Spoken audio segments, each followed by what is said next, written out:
Welcome to day 37 of the Seeker's Guide to Soul Contact. Hope you're enjoying the classes so far. If you are, give us a like and subscribe to our channel.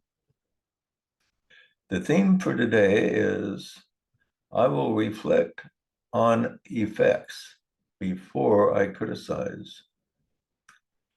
Another trait that causes distance between the seeker and the inner voice is criticism. This is a very similar problem to being the victim, as it causes the person to focus on problems outside of himself rather than within.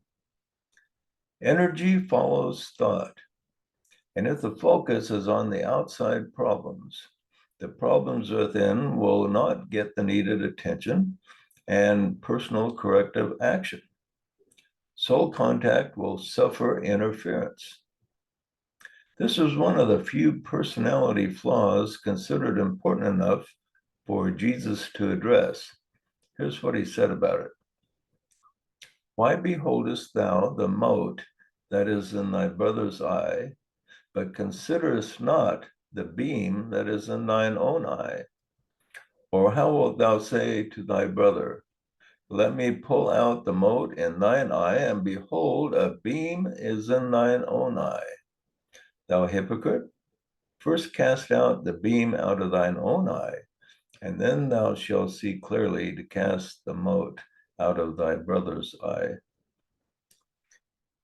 Here Jesus tells us that many of those who are quick to criticize his brother are trying to correct a minor problem, while they themselves cannot see clearly because their own vision is obscured with a much bigger problem in need of correction. The person in the example has a beam in his eye while he's trying to take just a small sliver out of the other guy's eye. This is also related to the blind spot. The critic is oblivious to the fact that he has a much bigger problem than the guy he is trying to correct. There are three major problems created by criticism. First, it places attention on a problem outside of oneself, when the blind spot may be hiding a bigger problem with the person's own personality. Secondly, it places consciousness and energy away from the soul instead of toward it. Thirdly, in most cases, the person being criticized is affected negatively, especially if he feels the criticism is not just. And even if the person knows the critic is correct, he may harbor negative feelings just for being reminded of his flaws.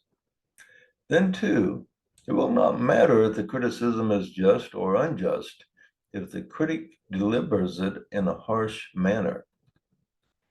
If the person being criticized has a negative reaction, then he's likely to lash out, which will create an emotional storm in the relationship. Such an emotional interplay will make soul contact much more difficult. Even if the seeker had it before the criticism, he's likely to find contact greatly diminished afterwards. And the only immediate cure is to make amends with his friend. A question to consider is, why are people so sensitive to criticism?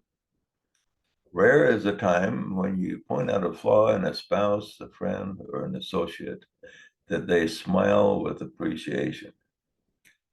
They may hide their feelings of offense, but generally people are offended at any personal criticism. Why? The main reason is that pretty much all of us think we're doing the best at handling life that is possible. And when someone else comes along to point out a flaw, it is telling us that we aren't really doing our best after all. Maybe we're bigger failures than we think. It is human nature to not want to see ourselves in a negative light. On the other hand, most of us have no problem seeing negative attributes in others.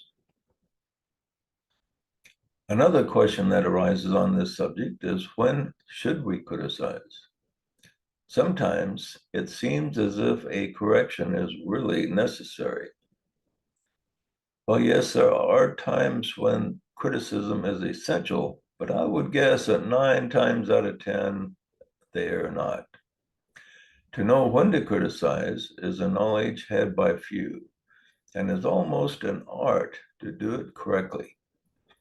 If a person has soul contact, it is best to only criticize when one gets the go ahead from the inner self. If you do criticize, try to work in some praise first and give it to them gently.